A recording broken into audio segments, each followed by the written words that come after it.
धर्मज्ञ धर्म प्रेमी सज्जनों, आज आपको एक विशेष रोचक विषय बताने जा रहा हूं जो पूजा में आवश्यक है।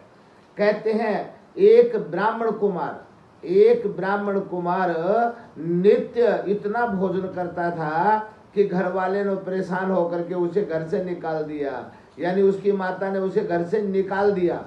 अब घर से निकालने के बाद वो कहाँ जाए बेचारा। कहते हैं घूमता फिरता एक महात्माओं के मठ में चला गया, आश्रम में चला गया और महात्मा के पैर पकड़ के रोने लगा। महात्मा ने कृपा करके उसे आश्रय दे दिया कि कोई बात नहीं, चाहे कितना भी खाना, हमारे आश्रम में सब प्रकार से अन्नपूर्णा माई की कृपा बनी हुई है, कितने बार कितना भी खाना। अब उसकी यानी ईश्वर ने सुन ली। अब वो दिन में जितने बार भी खाना होता, रसोई में हर एक वस्तुएं तैयार मिलती और वो अपना पेट पूर्ति करता रहता। संयोग से एक दिन एकादशी का व्रत आ गया। एकादशी का व्रत आने पर महात्मा जी जो थे मंदिर के मठाधीश, उन्होंने रसोइये से बोल दिया कि एकादशी का व्रत है, सभी शिष्य एकादशी का व्रत करेंगे, इसलिए भोजन नहीं बनेगा। अब वो ब्राह्मण कुमार जब रसोइये के पास गया सुबह उठ के, तो देखा वहां तो चूल्हा ठंडा पड़ा था। अब उसने पूछा कि भोजन कितने बजे बनेगा, नाश्ता कितने बजे बनेगा। उसने कहा हमारे गुरुजी का आदेश है कि आज भोजन नहीं बनेगा, सभी को एकादशी करनी है, आपको भी करनी है। ब्राह्मण कुमार माथा पीट के रोने लगा कि एकादशी में मैं तो मर ही जाऊंगा व्रत में, क्योंकि एक दिन भोजन नहीं किया तो मेरा तो शरीर जवाब दे जाएगा। और वो उदास होकर के गुरुजी के पास गया और गुरुजी से बोला कि गुरुवर मुझे कोई उपाय बताइए, मैं व्रत नहीं कर सकता। अब महात्मा जी को दया आ गई और रसोइये से बोले कि जाओ 5 किलो आटा, आलू और मसाले वगैरह दे दो इसको, ये जाकर के बाहर नदी पर भोजन बना लेगा। उससे कहा जा नदी पे भोजन बनाओ और भगवान का भोग लगा के खा लेना। ब्राह्मण कुमार ने स्वीकार कर लिया आज्ञा और वहां से राशन लेकर के, पास में ही नदी थी, नदी के किनारे जा करके अपना 4 ईंटों का चूल्हा रखा और भोजन बनाना शुरू कर दिया। परंतु गुरुजी ने कहा था भगवान का भोग लगा के ही खाना। अब उसे भोग के मंत्र आते नहीं थे, वो तो सिर्फ खाना ही जानता था। तो भोजन तैयार होने के बाद वो भगवान का आह्वान करता है कि मेरे राम आए, प्रभु राम आए, मेरे भोजन का भोग लगाइए। बार बार ये दिल से पुकार रहा है। सच में ही भगवान श्री राम और सीता वहां उपस्थित हो गए और बोले लाओ पंडित जी भोजन करवाओ, कहाँ है। अब उसने जितना राशन बनाया था राम और सीता दोनों खा गए। अब वो रह गया निराहार, उसका एकादशी का व्रत हो गया। सोचा देखो क्या बनी, भोग लगाने के लिए भगवान को बोला, यार भगवान सारा खा गए, मेरे लिए बचा ही नहीं, व्रत हो गया मेरा तो। अब वो चला गया आश्रम में, व्रत हो गया उसका। अगले 15 दिन में एकादशी फिर से आ गई। वो गुरुजी से बोला गुरुजी अब क्या करूं, ये एकादशी तो 15वें दिन आ जाती है, मेरा कोई उपाय बताओ। गुरुजी ने कहा कि बेटा राशन ले जाओ, बनाओ और खाओ। बोले गुरुजी उसमें काम नहीं चलता, क्योंकि भगवान स्वयं आकर के खा जाते उतना राशन, तो आप मुझे कुछ मात्रा बढ़ा के दो। गुरुजी ने 10 किलो आटा, आलू वगैरह ये कर दिए। अब वो जा करके भोजन बनाता है, फिर बुलाता है कि मेरे राम आइए, प्रभु राम आइए, मेरे भोजन का भोग लगाइए। और वो जो ही गाता है उसकी दीनता पर खुश होकर के भगवान राम, लक्ष्मण, भरत, शत्रुघ्न, विद फैमिली सारा परिवार आ जाता है और वो आकर के सारा भोजन खा जाते हैं।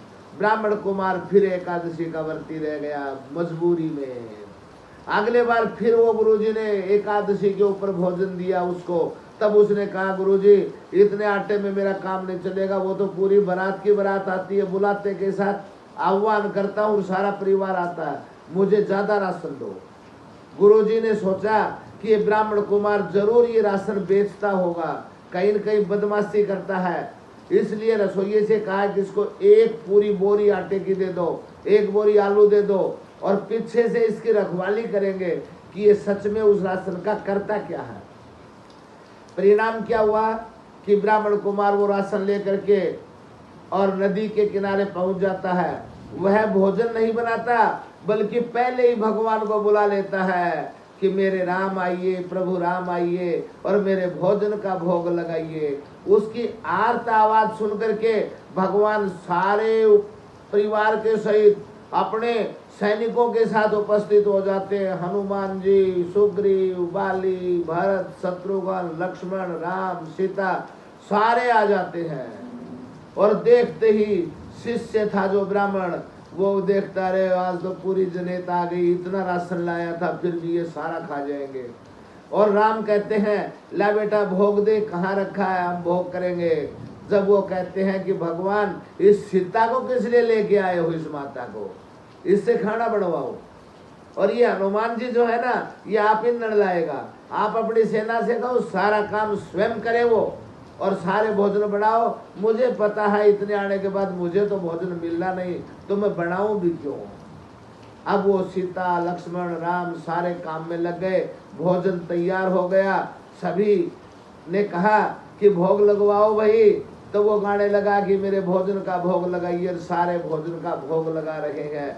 इधर से गुरु पेड़ की ओट में देख रहे थे कि आज तो ये महाराज खाना भी नहीं बना रहा, बोरी भी नहीं दिख रही, कुछ दिखाई नहीं दे रहा, गया कहाँ राशन। शिष्य से बोले अरे दुष्ट, वो भोजन है कहाँ, राशन है कहाँ। और तब शिष्य ने कहा गुरुजी सारा राशन उठा करके माता सीता रोटी बना रही है, भगवान राम खा रहे हैं, हनुमान जी चूल्हा झोंक रहे हैं और खाना बन रहा है।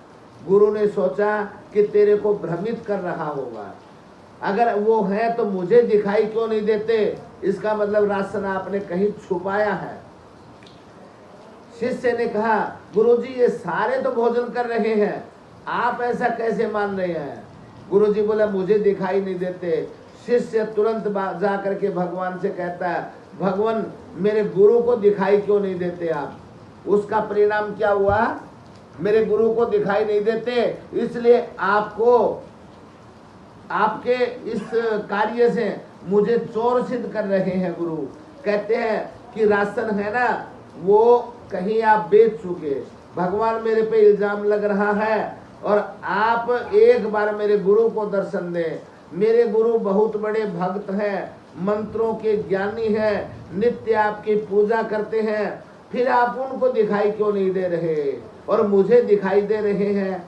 तब भगवान श्री राम ने कहा था बेटा मान लिया कि तेरे गुरु बड़े ही श्रेष्ठ हैं, अच्छे तपस्वी हैं और अच्छे मंत्रों के ज्ञानी हैं, परंतु उनमें तेरे में ये अंतर है कि तेरे अंदर सरलता का भाव है और तेरे गुरु के अंदर सरलता का भाव नहीं है। विद्वान होते हुए भी सरल नहीं है।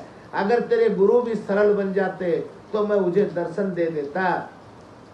शिष्य ने जाकर के गुरु से बताया और गुरु रोने लग गए और सरल भाव से बिना मंत्रों के ही जाकर के प्रणाम करने लगे, तो उसे सारे देवता दिखाई दे गए। धन्य है ऐसे शिष्य जिनके कर्मों के कारण गुरु को भी भगवान के दर्शन हो गए। जय श्री राम, जय श्री राम, जय श्री राम।